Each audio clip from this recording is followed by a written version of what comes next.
Барыңыздарга салам, мен каналыма кош келдиңиздер. Бүгүн сиздер менен дасторконуңуздун көркүн ача турган жуп-жумшак күлчө нандар даярдайбыз. Анда эмесе видеону акырына чейин көрүп, мени менен бирге болуңуздар.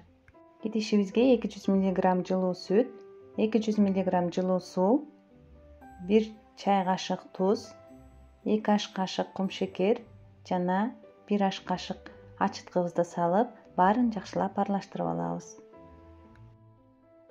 Үстүнө бөлмө температурасында турган сары майды кошобуз. Жакшылап аралаштырып алгандан кийин үстүнө электен өткөзүлгөн унубузду салып, камыр ыйлайбыз.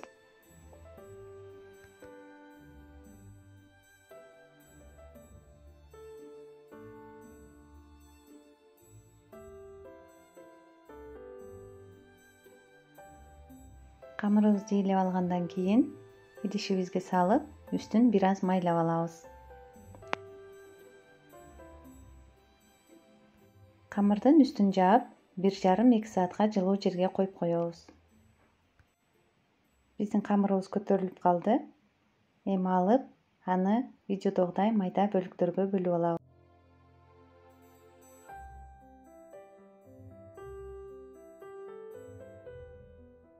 Мен камырларды теңдей 8 бөлүккө бөлүп алдым.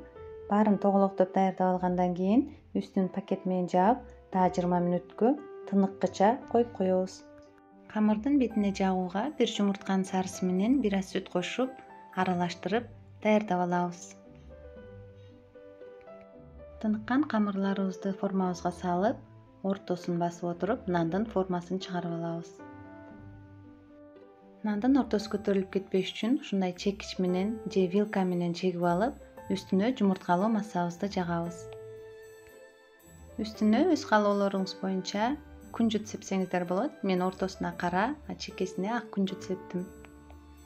Алдын ала 190 градус кызытылган духовкада 25-30 мүнөттө бышырып алабыз. Мынакей достор, биздин күлчө нандарыбыз даяр болду. Сиздер да ушул рецепт менен жасап көрүңүздөр. Видео жакса, лайк басып, комментарий жазып кетүүнү унутпаңыздар. Менен болгондоруңуздарга чоң рахмат. Менин каналымда мындан да башка көп рецепттер бар. Сөзсүз түрдө кирип, көрүп, жазылып коюуну унутпаңыздар. Сиздер менен болгон Динара Калилова.